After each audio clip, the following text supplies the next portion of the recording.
Liberando su potencial. Hablando de potencial humano, ¿alguna vez se han preguntado a qué se debe la gran disparidad de resultados y desempeño entre una persona y otra? Una persona que percibe $250,000 anuales no es 10 veces más astuta ni mejor que una persona que percibe $25,000 anuales. ¿Por qué la diferencia de 10 veces sus ingresos? Y si tomamos a una persona que percibe $2,5 millones al año, ¿será esa persona 100 veces mejor, más astuta que la persona que gana 250,000? Imposible.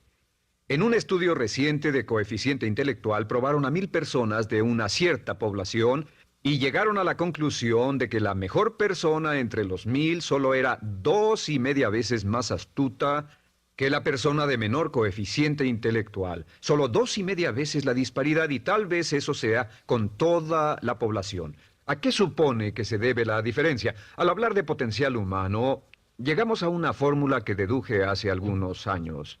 Tal vez eso lo explique un poco. La fórmula comienza con lo que llamamos AI, o sea, atributos innatos, las cualidades, la inteligencia, la habilidad, el temperamento, cosas con las que se nace que no pueden cambiarse mucho. Además de los atributos adquiridos. Estos atributos son muy importantes, son su educación, su capacitación, sus capacidades, su experiencia, conocimiento, sabiduría, etcétera, multiplicado por A, que es su actitud, es igual al potencial humano individual o al desempeño humano individual o resultados individuales humanos. Ahora, de estos tres, los atributos innatos se traen desde el nacimiento. Los adquiridos pueden cambiarse, pero se necesita cierto tiempo para ello, aunque a veces cambiamos muy rápidamente. Cierta información valiosa puede cambiar dramáticamente su eficacia, pero las actitudes pueden aumentarse o disminuirse dramáticamente en segundos. Cada vez que mejoramos nuestra actitud, multiplicamos todas nuestras capacidades. Una actitud ha sido llamada acertadamente el lenguaje más importante del ser humano, la palabra más importante del idioma en el humano. Todo lo que hacemos en la vida, según un estudio en Harvard entre estudiantes ejecutivos, será en un 85% de actitudes. Un 85% de su éxito estará determinado por su actitud. Eso significa que está determinado por cuán positivo o cuánta actitud mental positiva se tenga. Las personas con actitudes mentales positivas tienden a avanzar más rápidamente, se mueven hacia la cima en organizaciones valiosas, ganan más dinero, sacan más satisfacción de la vida. Una actitud mental positiva no significa que baile por las calles y arroje flores. Solo significa que tome una actitud constructiva en general o se aproxime hacia su trabajo, su vida, sus problemas, relaciones, etc. Según el informe Cox de las empresas americanas, según la revista Success, un 85% o más de todo lo que se logra se debe a la actitud. Y la pregunta es, ¿de dónde vienen las actitudes? Las actitudes vienen de las expectativas. Muy simple, ya hablamos de eso. Y una forma muy poderosa de mejorar su actitud instantáneamente es decir, aunque no lo crea, pienso que algo maravilloso va a ocurrirme hoy. Como dijimos antes, nuestras expectativas sobre los desenlaces determinan nuestra actitud. Si espera que las cosas salgan bien, tendrá una actitud positiva. Si espera que salgan mal, tendrá una actitud negativa. Y lo maravilloso es que podemos fabricar nuestras expectativas. Podemos esperar lo que deseamos. Podemos esperar cosas buenas, cosas malas, y no nos decepcionaremos. ¿De dónde surgen nuestras expectativas? Nuestras expectativas surgen de nuestras creencias y de nuestros valores. Son el centro de los factores motivacionales de nuestra personalidad, nuestras creencias. Y esto nos conduce a un entendimiento del potencial humano. Significa básicamente que nuestra actitud es una expresión externa de lo que está ocurriendo internamente. Y esto es consistente con las leyes mentales.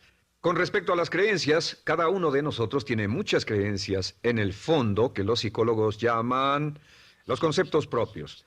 El concepto propio, o su descubrimiento, es considerado por muchos como el logro único y más importante para comprender el desempeño humano en el siglo XX. Yo estoy de acuerdo.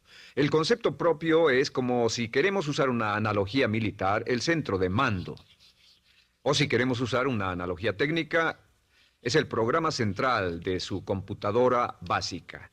Es un grupo de creencias, valores, actitudes, sentimientos, ideas, etcétera, almacenadas en el fondo de nosotros y son el resultado de casi todas las experiencias que hemos tenido en la vida. Y algunos investigadores dicen que el concepto propio comienza a formarse aún antes del nacimiento, pero el concepto propio, una vez colocado, Precede, predice y determina sus niveles de eficacia y desempeño en todas las áreas de nuestra vida. El concepto propio se convierte en el centro de mando o el programa maestro. El concepto propio de este grupo de creencias determina lo que dirá, lo que hará, cómo actuará, cómo se siente y reacciona, etc. ¿Qué significa esto? Significa que todas las mejoras en su vida externa, todos los cambios en su realidad comienzan con un cambio en su concepto propio. Les voy a explicar lo que significa. Esta es una gráfica muy simple. Hablamos de potencial humano y decimos que la persona promedio usa un 10% o menos de su potencial. Según investigaciones, tal vez es mucho menos. El Instituto Stanford Brain en Santa Clara, California, estima que tal vez se aproxime a un 2%. Seremos generosos y diremos que la persona promedio usa un 10%. Significa que en los mejores casos, la mayoría, como usted o yo, no usamos un 90% de nuestro potencial. Uno de los mejores filósofos, Oliver Wendell Holmes, dice que la tragedia de la persona promedio es que llegan a la tumba con su música aún por dentro. Aún están funcionando con mucho menos de su potencial total. Y esto es el potencial humano. Sabemos que existe una relación directa entre el potencial humano y el concepto propio. Pero como nuestros conceptos propios o nuestras estimaciones de nosotros mismos generalmente son mucho menores de lo que debieran ser, nuestro nivel de desempeño y eficacia también es menor. Sabemos que nuestro concepto propio es altamente subjetivo.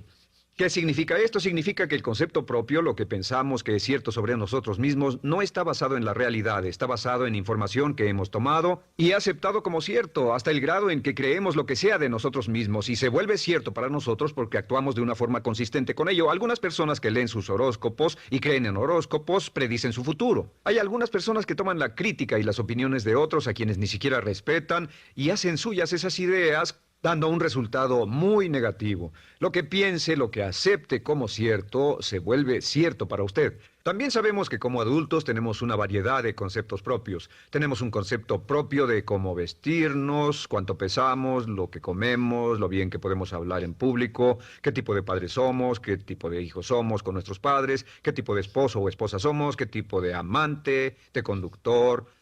Lo interesante de manejar es que todos los hombres tienen un concepto muy positivo con respecto a esto. Las mujeres no entienden esto, pero los hombres nacen con un genio inherente para manejar. Todos los hombres son choferes excelentes. Si no lo creen, todo lo que tienen que hacer las mujeres que están viendo esto es pensar en la última vez que trataron de corregir la forma de conducir de un hombre y recordarán que no obtuvieron buenas respuestas. ¿Cómo respondemos ante alguien que desafía nuestro concepto propio, sugiriendo que no somos las personas que pensamos ser? Estamos a la defensiva, nos enfadamos, nos irritamos, es difícil que nos traten.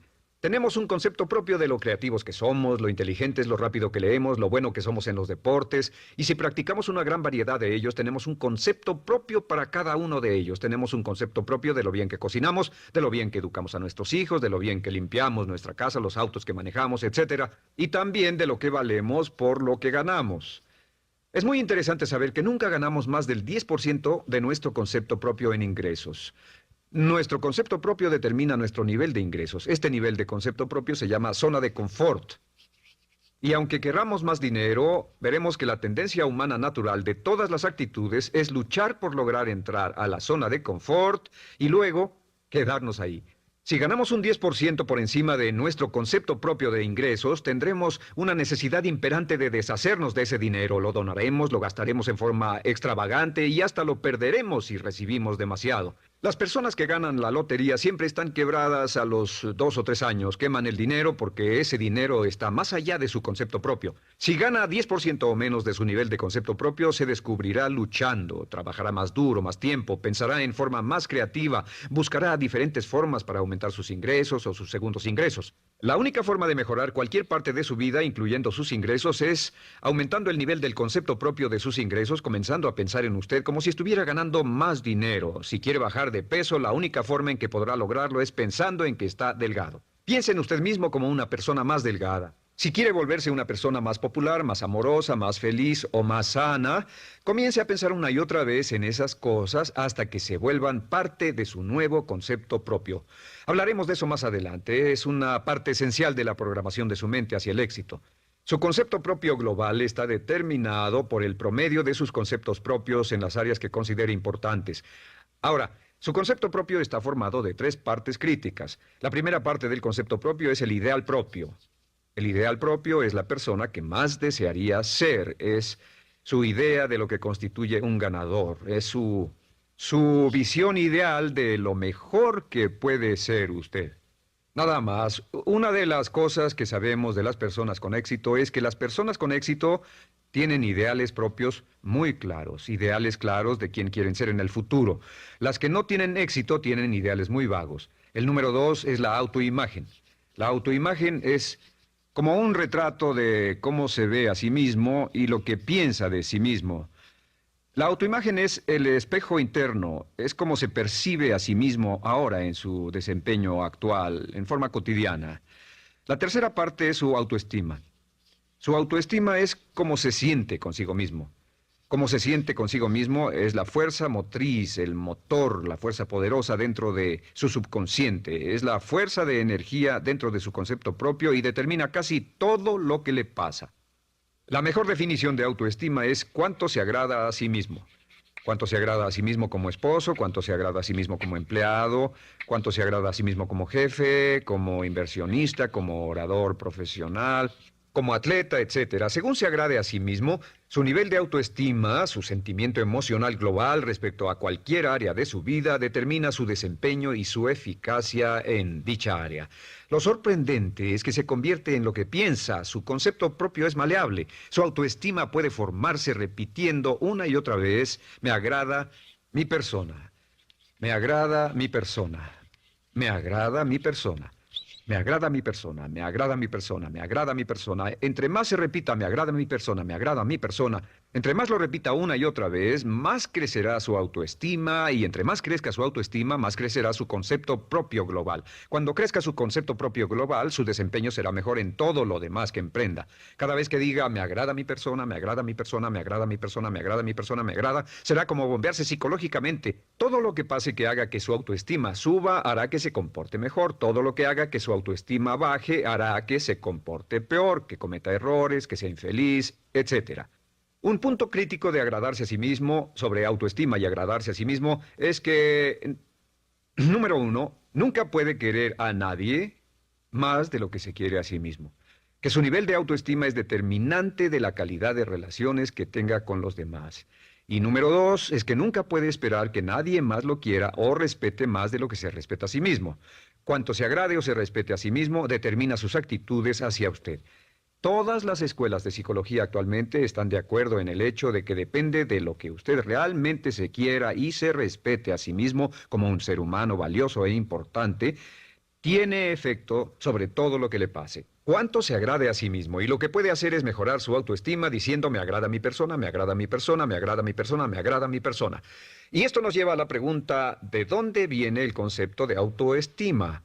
Y descubrimos que el concepto propio es maleable, puesto que no nace con este concepto propio, no nace con ninguna idea sobre sí mismo, no nace con autoimagen ni autoestima, nace en cierto modo como potencial propio. Es la mejor forma de plantearlo. La persona promedio llega al mundo como potencial puro. Y no tiene el concepto propio de que todo lo que es ahora, todo sentimiento que tiene, toda actitud o valor, tuvo que aprenderlo en el transcurso de su vida. También sabemos que el niño llega al mundo con una necesidad imperante de amor y contacto.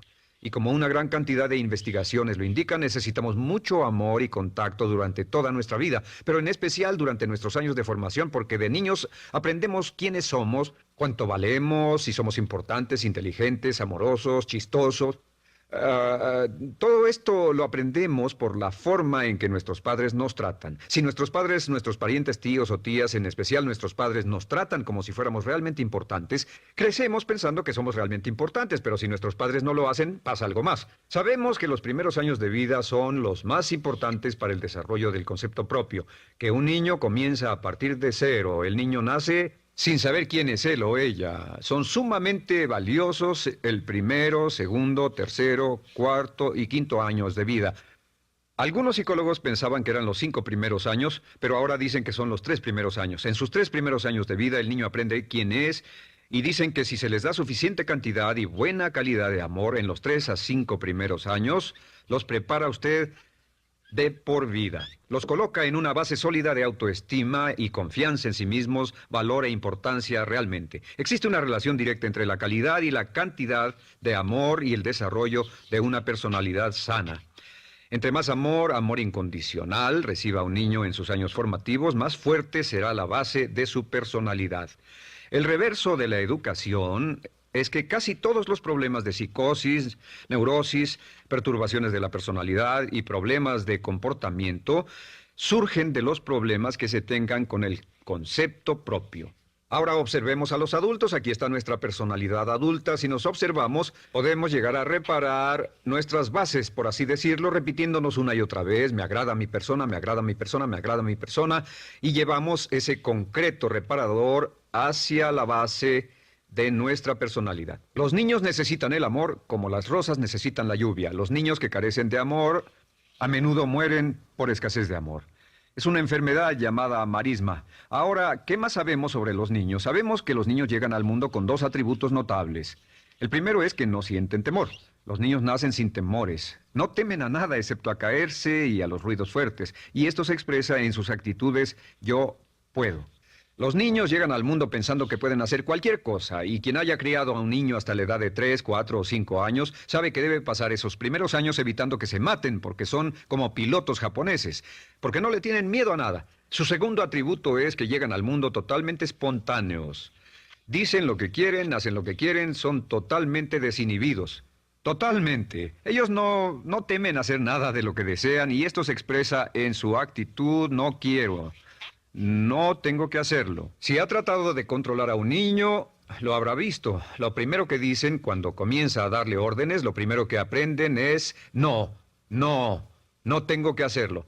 Claro, a veces cambiamos sus mentes de una u otra forma, pero estos son los dos atributos con los que los niños llegan al mundo. Llegan al mundo sin temores y desinhibidos. ¿Qué significa esto? Significa que nuestro derecho innato natural es no ser temerosos y ser desinhibidos.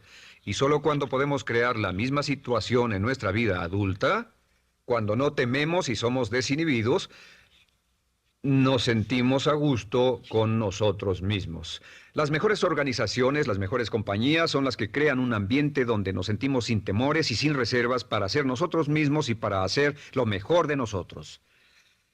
Al crecer descubrimos que los niños aprenden de dos maneras. La primera es por imitación. Imitan a uno o a ambos padres, en especial al padre dominante. Algunas veces el padre dominante cambiará cuando crezca el niño, y a veces los niños imitan al padre, a veces a la madre, pero aprenden por imitación.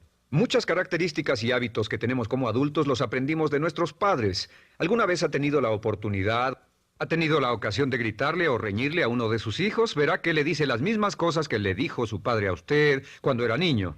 Así que imitamos. A veces imitamos su caminar, a veces su forma de hablar, a veces imitamos sus valores, sus creencias, etcétera, aunque esos valores y esas creencias no tengan ningún valor. ¿Por qué? Porque nuestros padres eran así cuando nosotros éramos niños.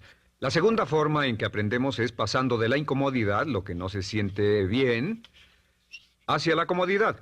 Freud llamó a esto el principio del placer. O sea que nos movemos hacia aquello que nos hace sentir cómodos, lo que nos da placer, lo que nos hace sentir bien con nosotros. Nos movemos de la incomodidad hacia la comodidad. Así es como aprendemos a no mojar el pañal, por ejemplo. Sabemos que no es agradable caminar con popó o pipí en nuestros pañales. Vemos lo que hacen nuestros padres, vemos lo que nuestros parientes hacen y decimos: estas personas no hacen lo que yo. Así aprendemos a caminar y lo demás. Así que de la incomodidad hacia la comodidad. Durante toda nuestra vida, por cierto, así es como aprendemos. Imitamos leyendo lo que otras personas hacen, estudiando libros y en el trabajo, imitamos cuando vamos a la escuela, y hacemos lo que nos da resultados positivos, lo que nos da refuerzos positivos, y hacemos cada vez menos las cosas que nos causan incomodidad o dolor. Ahora, muy temprano en la vida, como equivocación o como resultado de una equivocación que los padres cometen en la crianza, los niños comienzan a aprender hábitos y patrones negativos. Los patrones y hábitos negativos tienen sus raíces principalmente en la crítica destructiva. La crítica destructiva comienza muy temprano en la vida, a veces en los primeros meses. Y la crítica destructiva la usan los padres para dirigir y controlar a sus hijos. Desafortunadamente, tiene un efecto muy peligroso y dañino sobre nosotros, ya que la crítica destructiva tiende a minar la integridad de la personalidad del niño. Muchos de nosotros, incluyéndome a mí y a muchos de ustedes, nos hemos visto minados y heridos por la crítica destructiva más que todas las guerras en la historia. Ahora, como resultado de la crítica destructiva, comenzamos a desarrollar hábitos y patrones negativos. Los patrones de hábitos negativos son respuestas condicionadas hacia los estímulos. Los patrones de hábitos negativos se desarrollan en los inicios de la vida. Se desarrollan como resultado de una repetición del temor y el dolor una y otra vez. Se desarrollan como resultado de la crítica destructiva, el castigo físico, etcétera. En los inicios de la vida comenzamos a desarrollar dos manifestaciones que nos persiguen durante toda nuestra vida y más que ninguna otra cosa inhiben nuestro potencial. La primera es la llamada patrón de hábito negativo inhibido. El patrón de hábito negativo inhibido se aprende cuando al niño le dicen una y otra vez no. Aléjate de ahí, no toques eso, y se le castiga. Cuando el niño intenta algo nuevo, o se involucra con algo, o huele algo, o derrama algo, o rompe algo accidentalmente, el padre estalla y se enfada mucho. Como ven, el niño está impulsado por la curiosidad insaciable de explorar su mundo. Y lo que pasa es que cuando lo explora o se interesa y echa a perder algo, si el padre reacciona golpeando al niño, el niño comienza a pensar cada vez que intento algo nuevo, cada vez que intento algo diferente, cada vez que voy más allá de mis límites, cada vez que me salgo de mi zona de comodidad, cada vez que no juego sanamente, me golpean, me castigan, me lastiman, me envían a mi alcoba y me siento mal. Y muy pronto el niño desarrolla el sentimiento de no puedo, no puedo. No puedo. Cada vez que trato algo diferente, me castigan. No puedo, no puedo, no puedo. Es como la respuesta de Pavlov. Pavlov sonaba la campana y le daba de comer a un perro, y el perro salivaba y Pavlov alimentaba al perro. Mientras sonaba la campana, el perro salivaba y siguió haciendo eso, y después Pavlov solo sonaba la campana y el perro salivaba. Lo que pasa en la vida adulta es que esto crea lo que llamamos temor al fracaso. El temor al fracaso es una respuesta condicionada a un proceso de crítica destructiva que ocurre en los primeros 5 o 6 años de la vida. El temor al fracaso automáticamente nos activa. Nos sentimos ansiosos, tensos, intranquilos, sentimos presiones y estrés en nuestro plexo solar, sentimos ganas de retirarnos del evento, y el temor al fracaso es la razón principal por los fracasos en la vida adulta. Es la razón principal por la que evitamos cumplir plenamente nuestro potencial. De hecho, todos los patrones de hábitos negativos se experimentan en el cuerpo físico.